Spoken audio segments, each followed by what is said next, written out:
Good afternoon, everyone. Welcome back to another edition of Dojo Live. This is Tulio Sergusa, broadcasting from Southern California. Today is Wednesday, August 18th, 2021. And I'm joined by Kim Lantis in Hermosillo, Mexico, and Carlos Ponce in Cuernavaca, Mexico. Hi, guys. Welcome back to the show.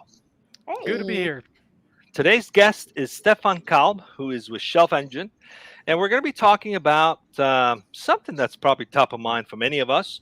We all have to go grocery shopping, right? Whether you go in person or you use Amazon Fresh or Instacart, chances are you can't go a week or two without doing some grocery shopping. But can grocers compete with companies like Amazon? And that's the question we're going to answer today with Stefan. But before we go and introduce the topic of the show, let's get to know Stefan a little bit. Please tell us a little bit about yourself. Please introduce yourself.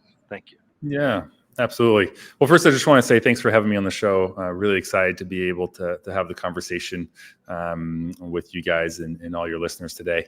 Real pleasure.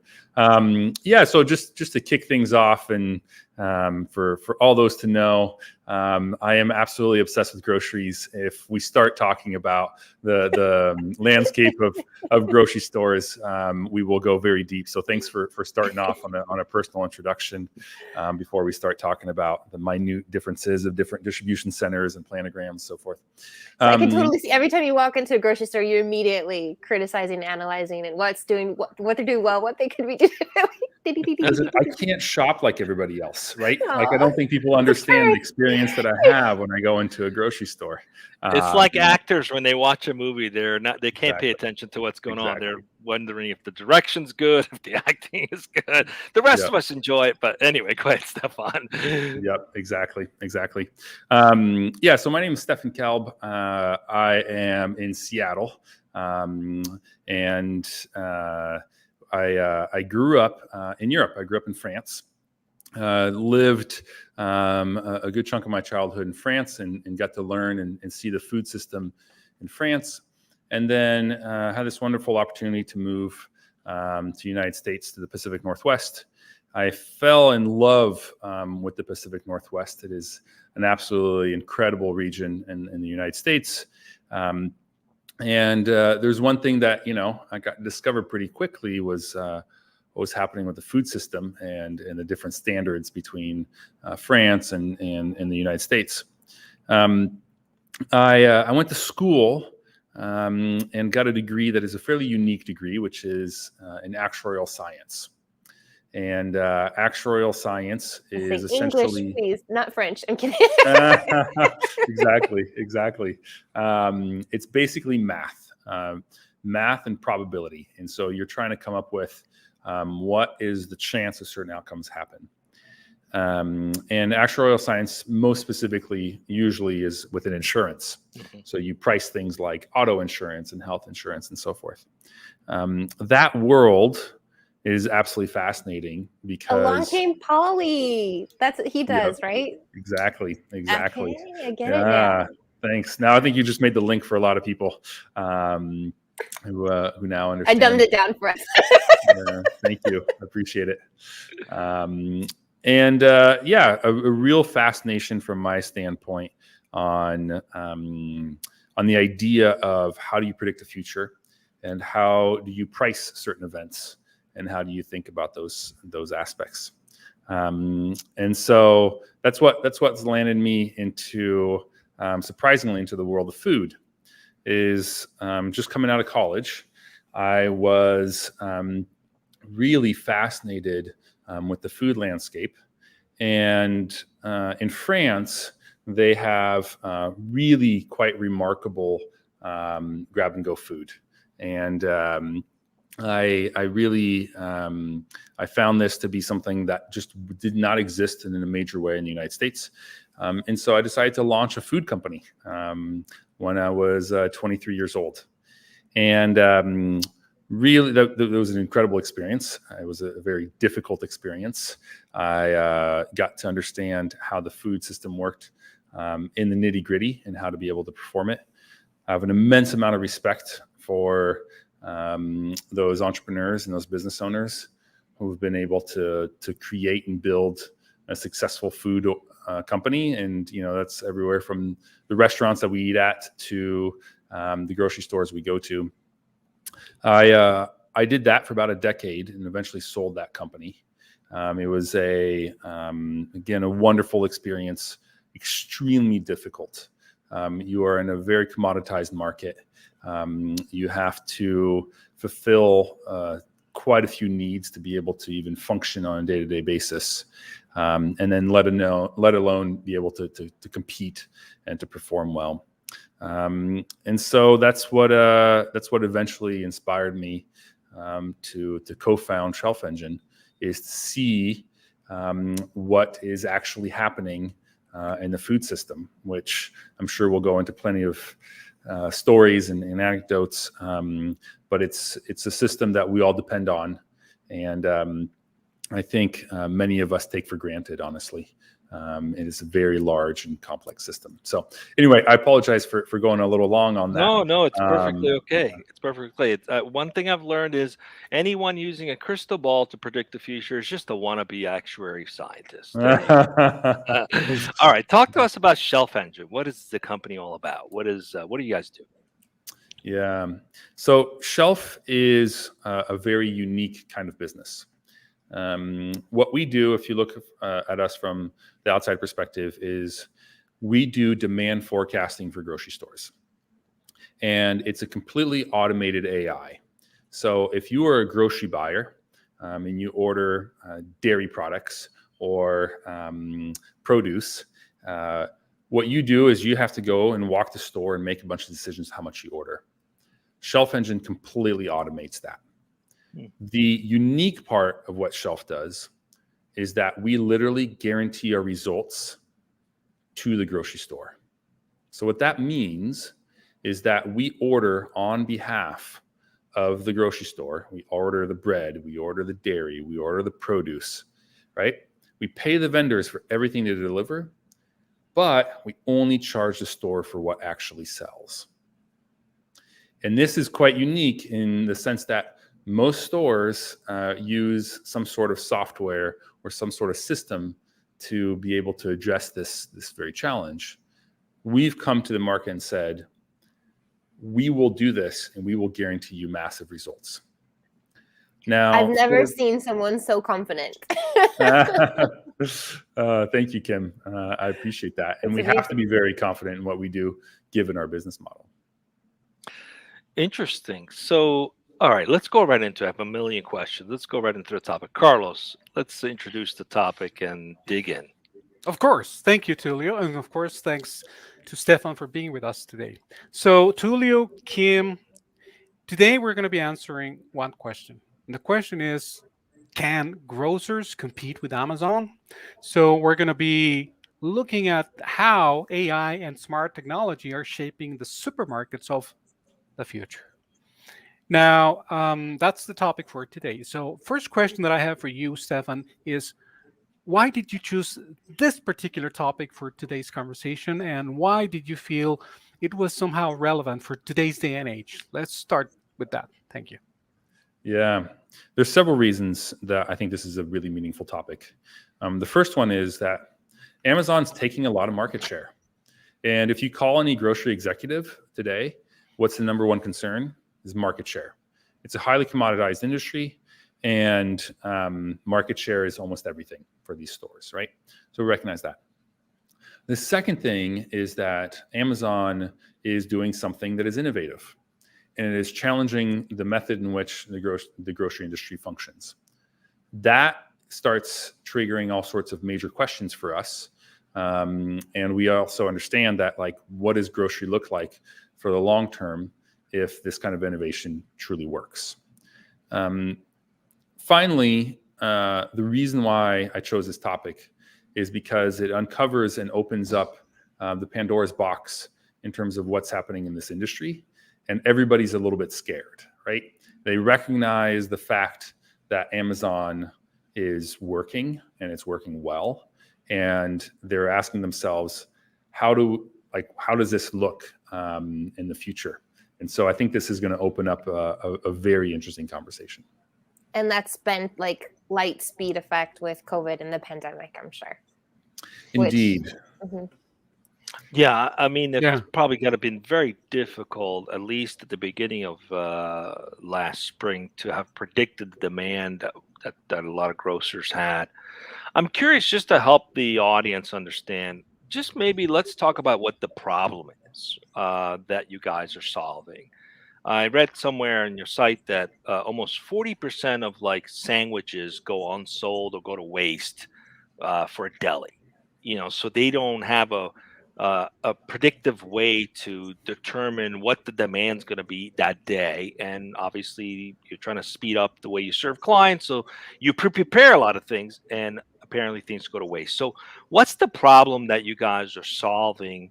Is that one of them, or is there more? Can you break down the challenge that grocers face? Yeah, absolutely.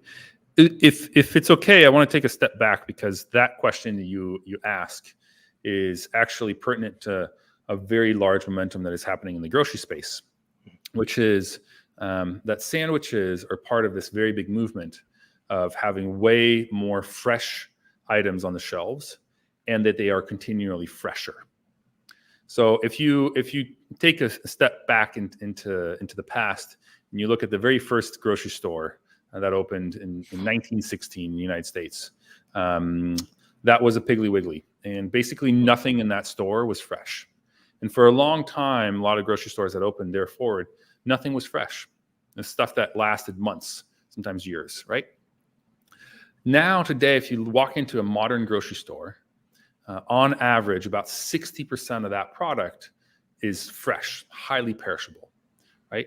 You walk Does into this some have of to your do with people up until that point having their own gardens, or Well, you yeah, went what to the was that farm to get your transition? food. To the farm, like direct Farm farm to to table, table. or what? Okay. yeah. Well, in the past, in the grocery store, what you had is you didn't have a produce department, you didn't have a cheesemonger, you didn't have a butcher, right? Those were separate places that you would go to, and you have different agreements, and you would work with them in different ways. And the aggregation of all these different departments into a single place to shop is wonderful for a consumer, extremely challenging for a grocery store, right? The average grocery store in Got it. 1970 had about 7,000 SKUs in it. The average grocery store today has about 40,000 SKUs. If you can imagine the amount of complexity that goes into having that many different items in a single place, right? You have to solve all these very complex solutions. Sorry, this is again long-winded, Tulio, but this is a very important point in terms of what's happening on in the grocery front. What we really solve for the grocery store is this ability to continue to add more and more fresh items, to have fresher items, and not to be killed by all the waste that is created there. So if you look at a grocery store today, you're going to have very little waste on a box of cereal or canned good.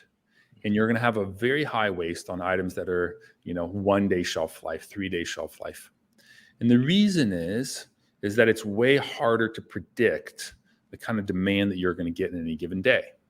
And us as consumers really care about having products on the shelves. I think we've all had this where we walk into the store, there's this item that we want, and it's not there.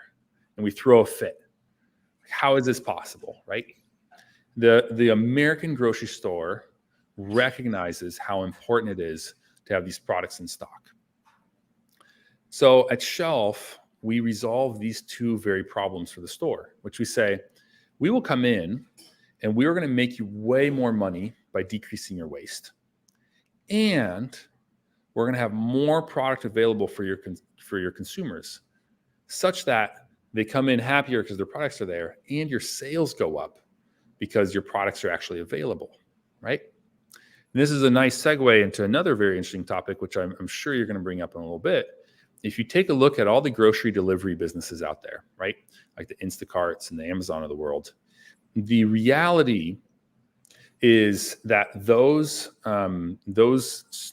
delivery options are actually about 15% of the products that they are sent to go get. They can't grab because they're not on the shelves. That's what's happening in terms of out of stocks. That's one of the major challenges of the stores. Yeah, so you guys have figured out the formula, less is more. Go ahead, Carlos. I like it. Yeah, thank you, Tulio. there's a burning question that I have for you, Stefan, because okay, we're discussing how to improve perishable food forecasting, right? So that's the essentials of what Shell does, right?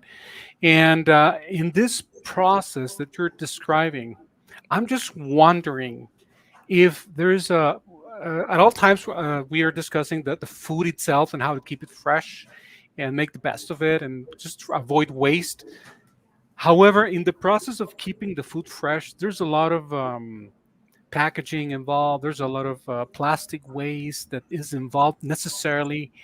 So, have you envisioned the possibility or a possible scenario in which we can use technologies like AI and smart technology to at least make that to foster that convergence of keeping the food fresh, but at the same time try to avoid as much as possible the overuse of one-time use plastics or plastic packaging to decrease the impact in the environment? I'm just guessing because for me it is sort of an obsession. It's like I don't like to go to supermarkets because I don't only see the food, I always see like potentially like a ton of garbage, right, of plastic Yep. waste. So is there any way that you can use this technology or services and platforms like Shelf to actually contribute to diminish the impact of plastic waste or other types of waste that might get in the way? Yeah, listen, this is a huge problem, right? Yeah. I think we've come to this point where in the last 30 to 40 years, we've had more and more of our food packaged up in these neat little packages with more and more packaging. And I've seen photos of bananas. Bananas. A banana on a styrofoam plate wrapped in saran wrap. Like it and- comes with and- its own like organic package already. Like what is happening? Oh, it's just the beginning. Honestly, the future of food, many people are thinking about packaging and how it looks. It's a massive waste of resources. There's no question about it. From our standpoint, and actually, there's a lot of other complexities. So, I think Carlos, you're bringing up something that's interesting. But if you look at, for example, food waste, why does a lot of the food waste go into the garbage can? Because they can't separate out the food from the packaging. So you essentially have a situation where that food could be animal feed. That food could be composted. But no, because it's too much work to get the packaging out of there, it's just thrown away into a trash can. I walk into stores across the country and I look at, the first thing I do is I go to the back of the store where the deliveries are. If you go to the back of a store around 9 p.m., there are huge trash bins there filled with this product that just didn't sell that day. And it's all packaged in this plastic saran wrap kind of stuff. It is And then there's insane. this other layer, this like legal layer, since I think we've all gotten so sue happy that the workers can't even take it home. You can't donate it to a homeless shelter. You can't do that because if somebody happens to get sick or whatever, this and that came from the Piggly Wiggly and they're a multi-million billion-dollar company, cha-ching. So they just throw it away. Totally. And even if all the systems are in place, to be completely honest, in many of the circumstances, they'll just throw it away because that's the easy thing to do. Or that manager just wasn't trained. It didn't see that. The fact that all this stuff is packaged like this is sincerely a massive issue. So the good news is we've got companies like you, Shelf Engine, working toward minimizing waste. And hopefully this is going to have like a reverse snowball effect where we can then get more to these core other also large issues. But with Shelf Engine itself, you mentioned this guarantee early on in the show that whatever goes to waste will cover that cost. So your technology must be very impressive. But my question also is, at what point are you able to hit go? Considering this is, artificial intelligence, you've got to have some data to work on before, I'm guessing, you can hit that promise. How much study time do you require of your grocers until you're ready to give them the data, the analytics, and the benefit that they're hoping for? Yeah. So I love that term. I might steal that from you, Kim, which is the study time, giving our AI the study time. So you brought up, I think, a couple of very important points. The first one is, the fact is we take on all of the burden of the forecasting and the ordering. The store literally doesn't have to take this on anymore. The only reports that we send them is how much more money they're making and how much their waste is decreasing, right? So we're not creating any extra work. If anything, we're reducing their workload significantly. When we launch with a store, we ingest years of historical data. So we take in their point of sale data, and usually we try to get at least 2 years worth. And then we absorb a lot of other data, also external sets of data that are historical to understand these things. And if we ever want to geek out, I'm very happy to do so right now. But there are a lot of different factors that go into play depending on the store, right? And so a given store, say, has a school next door. Well, when that school is open during the regular school year, you're going to see very different sales patterns than if it's closed during the summer, right? Weather is going to impact different stores differently. All that stuff we know by the first day that we launch with a store.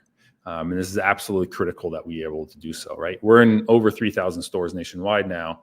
To be able to go at that rate, you need to be able to have all this historical data. Are you able to also integrate and give ideas of stores of perhaps products that they're not currently selling that they should sell? It makes sense to me, like you're selling this, it's not selling it, just take it off the shelf, forget about it. But what about studies of neighboring stores or trends that are coming in, like you should try this product? Are you able to give that element of consultation as well? Yeah, you're asking a question that many of our customers are asking today, right? They're saying like, hey, you guys are delivering such extraordinary value for us. You probably know all these other things. We're very careful with that question. The first reason why we're very careful is because we keep all of our customers' data segmented, and we don't give any sort of advantage to another customer from another customer that we have on board. And so that's super important for us. The second piece strategically as we think about this is because we're in a marketplace, right? We work with the vendors and we work with the retailers. We have to be very thoughtful about how that marketplace works. And so to answer your question in short, Kim, right now we do not offer that. And if we did offer that, we would think about it quite thoroughly in terms of the right way to do that. I guess it makes sense because that's more like feeding into the system that you're trying to break rather than. Yep, totally. Yeah, I get it. So, Stefan, to just go back a little bit to the topic, how grocers can compete with companies like Amazon. What is coming up as the answer currently? We talked about fresher foods, right? So people want fresher items. That's a competitive advantage for whoever's offering that. There's risks associated with offering fresher food in terms of waste. So you guys are solving that element. So it makes it worthwhile for the grocer to go ahead and offer fresher food items and also compete. We talked a little bit about the potential of also eliminating waste. That could be an advantage in terms of, competing with everything that gets packaged, delivered to package. Consumers really like that. What else? Is there anything else that's emerging as people and grocers are adopting this as a competitive advantage to the big box retailers like Amazon? Yeah, listen, there's two ways to look at this. There's the way to look at it and saying, hey, what are the offerings that Amazon has to the consumer that are meaningful? Things like delivery or self-checkout. And there's a lot of focus on the side that is the consumer side. But my argument is actually for grocers to win and to maintain or gain market share compared to Amazon is everything that is the back of house. How do you make sure that you have really well operating systems such that you can have food come in, you have full shelves, so it's available for your customer, of the freshest product, of the best product? Because the reality as a consumer, although a lot of the things matter, like having delivery, having a really easy way to shop, what's super important is to be able to have the products that you actually want. And you want them to be really fresh and to be of really good quality. If you can hit that, then you can perform extraordinarily well. From our standpoint, the reason why the grocers we work with are gaining market share is simply because those products are actually available to the consumer, and that matters a ton for them. It matters a ton, and I like this idea of fix what you can fix, right? So go against the David and Goliath, go against the Goliath in the way that you can, and just work on that niche and making that particular element stronger. And honestly, maybe this is wishful thinking, maybe this is hopeful, but I really do feel that in the upcoming generations, there's going to be this shift back toward homegrown, local. I mean, I see it in the millennial generation of actually not being so interested in the Goliaths anymore. This pendulum back toward the Davids, and in that sense, I think what you're offering, David, is exactly what he needs, right? In that slingshot, if you get my metaphor. Totally. I think you're absolutely right. If you look at us consumers, there's a reason why fresh is rapidly growing in grocery stores, right? We care about these kinds of products, and that is moving quite quickly. And then you see a lot of these independent grocery chains that are succeeding really well, that are gaining market share because they offer what matters to the consumer. Thank you. So what matters to Shelf Engine and your company? Why do your people want to work with you? What is making your company culture different and successful? And what type of people do you look for to work with you? Yeah, listen, we're doing something that's really complex, right? And it's working at scale. The question today is, can we massively reduce food waste in this country? And can we help these businesses, these grocery stores, perform really well, right? Have the products available for the consumers. In some of these categories, we're talking food waste rates of like 30 to 40%. How do we take that down to the low single digits? We can do that, right? That's the exciting thing. If you're passionate about this, you should absolutely come in contact with us. Apply for the roles here. It's a wonderful team.